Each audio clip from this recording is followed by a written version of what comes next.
sadar Tuhan Engkau cukup dalam kehidupan kami Tuhan. Engkau segalanya yang kami perlu Bapa, dan hanya Engkau Tuhan. Oleh karena itu Tuhan, kami ingin lebih berserah lagi Tuhan dalam Engkau. Kami ingin berserah lagi Tuhan. Terima kasih Bapa, terima kasih. Ku sadar tak semua dapat aku miliki di dalam hidupku, hatiku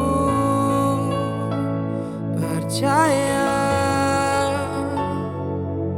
rancanganmu bagiku adalah yang terbaik.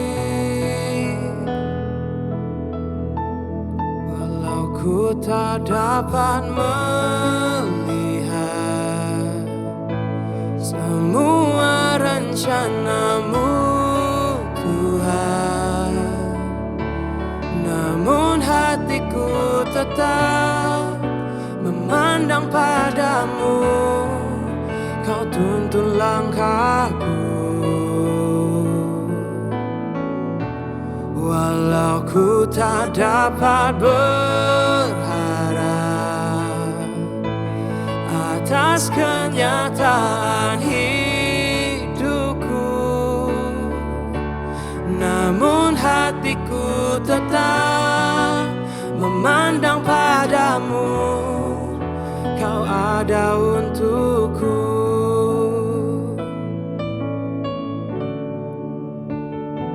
Sadar tak semua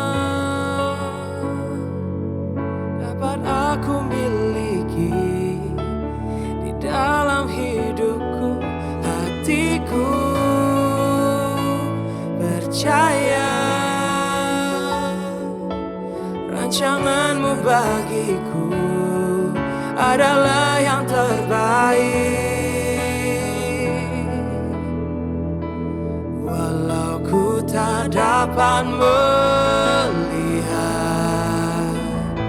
semua rencanamu Tuhan, namun hatiku tetap memandang padamu.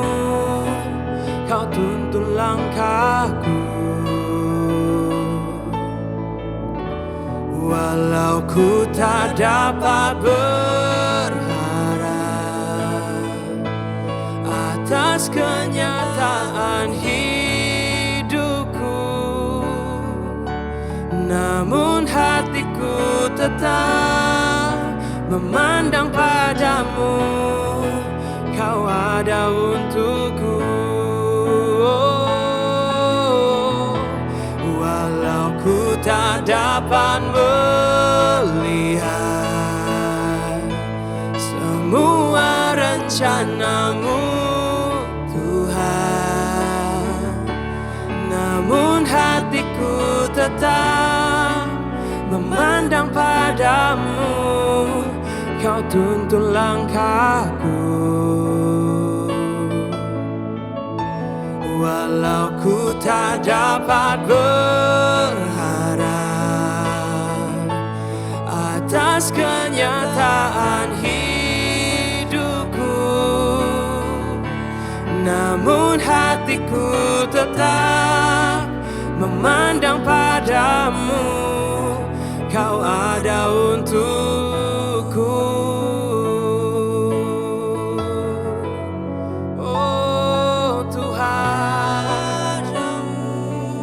Ada untuk kami Bapa.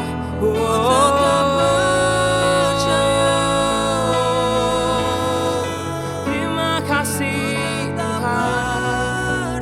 Haleluya. Hatiku tetap memandangmu Tuhan.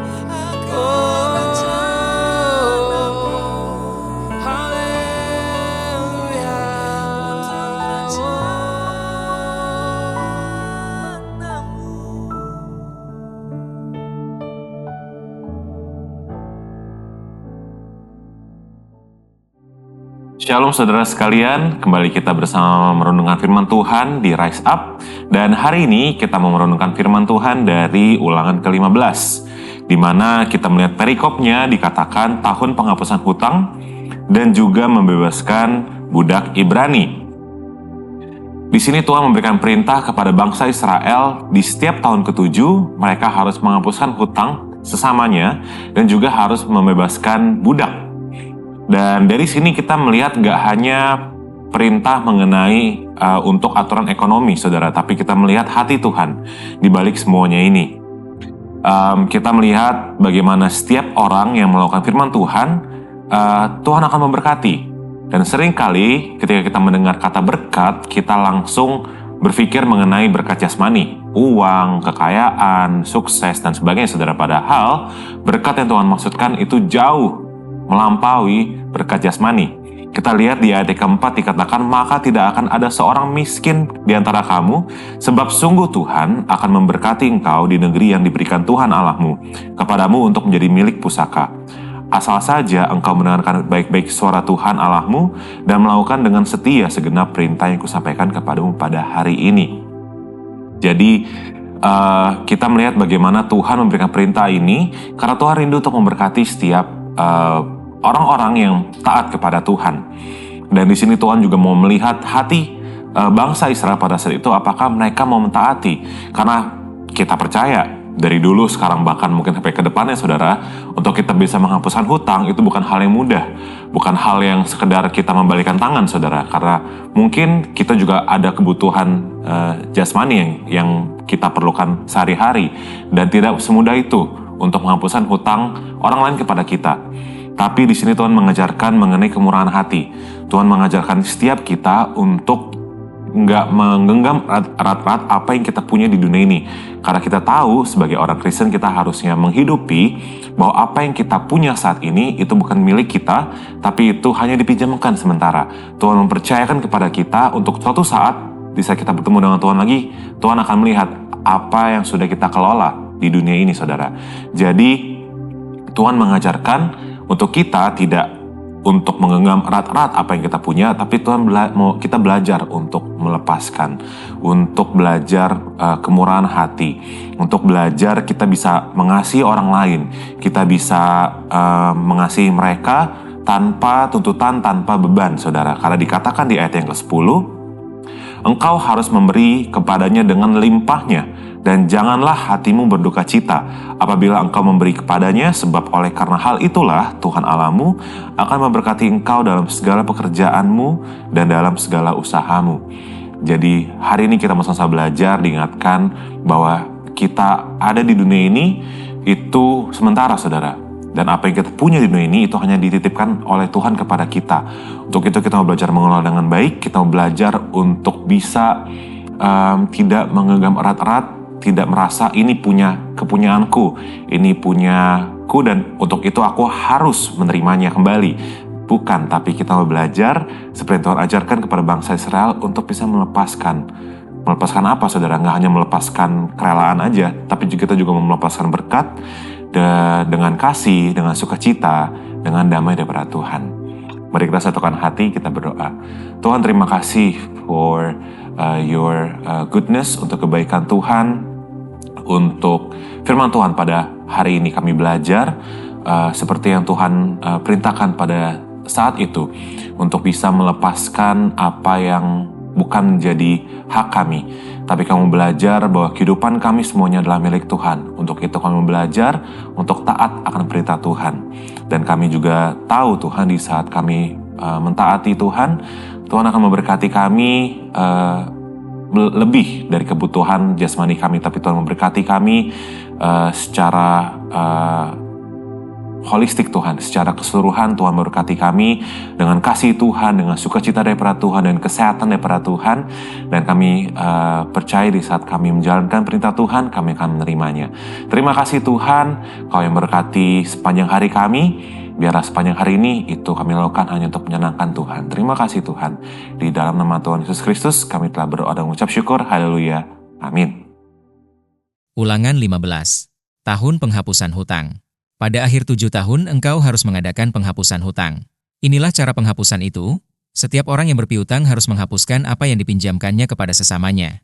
Janganlah ia menagih dari sesamanya atau saudaranya. Karena telah dimaklumkan penghapusan hutang demi Tuhan. Dari seorang asing boleh kau tagih, tetapi piutangmu kepada saudaramu haruslah kau hapuskan.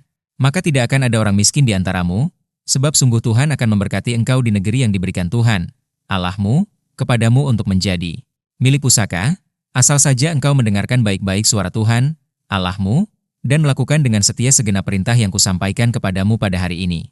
Apabila Tuhan, Allahmu, memberkati engkau, seperti yang dijanjikannya kepadamu, maka engkau akan memberi pinjaman kepada banyak bangsa, tetapi engkau sendiri tidak akan meminta pinjaman.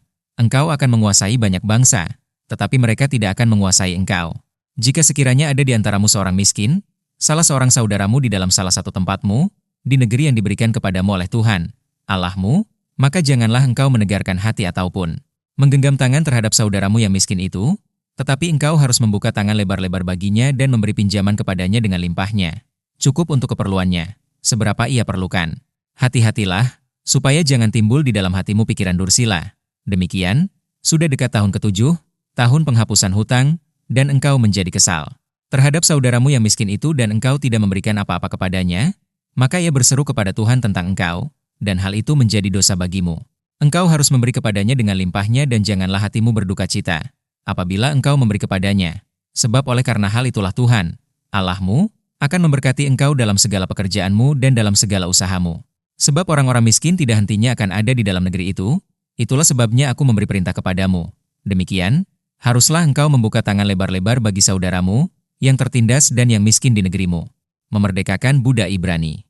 Apabila seorang saudaramu menjual dirinya kepadamu, baik seorang laki-laki Ibrani ataupun seorang perempuan Ibrani, maka ia akan bekerja padamu 6 tahun lamanya. Tetapi pada tahun yang ke-7 engkau harus melepaskan dia sebagai orang merdeka. Dan apabila engkau melepaskan dia sebagai orang merdeka, maka janganlah engkau melepaskan dia dengan tangan hampa. Engkau harus dengan limpahnya memberi bekal kepadanya dari kambing dombamu, dari tempat pengirikanmu dan dari tempat pemerasanmu. Sesuai dengan berkat yang diberikan kepadamu oleh Tuhan, Allahmu, haruslah kau berikan kepadanya. Haruslah kau ingat, bahwa engkau pun dahulu budak di tanah Mesir dan engkau ditebus Tuhan, Allahmu. Itulah sebabnya aku memberi perintah itu kepadamu pada hari ini. Tetapi apabila dia berkata kepadamu, aku tidak mau keluar meninggalkan engkau, karena ia mengasihi engkau dan keluargamu, sebab baik keadaannya padamu, maka engkau harus mengambil sebuah penusuk dan menindik telinganya pada pintu, sehingga ia menjadi budakmu untuk selama-lamanya. Demikian juga kau perbuat kepada budakmu perempuan.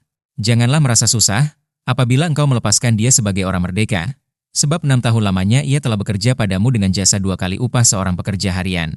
Maka Tuhan, Allahmu, akan memberkati engkau dalam segala sesuatu yang kau kerjakan. Anak sulung ternak. Segala anak sulung jantan yang lahir di antara lembu sapimu dan kambing dombamu, haruslah kau kuduskan bagi Tuhan, Allahmu. Janganlah engkau memakai anak sulung lembumu, dan janganlah engkau menggunting bulu anak sulung dombamu. Di hadapan Tuhan, Allahmu, engkau harus memakan dagingnya tahun demi tahun di tempat yang akan dipilih Tuhan, engkau ini dan seisi rumahmu. Tetapi apabila ada cacatnya, jika timpang atau buta, bahkan cacat apapun yang buruk, maka janganlah engkau menyembelihnya bagi Tuhan, Allahmu. Di dalam tempatmu boleh engkau, baik orang najis maupun orang tahir, memakan dagingnya, seperti daging kijang atau daging rusa. Hanya darahnya janganlah kau makan, haruslah kau curahkan ke tanah seperti air.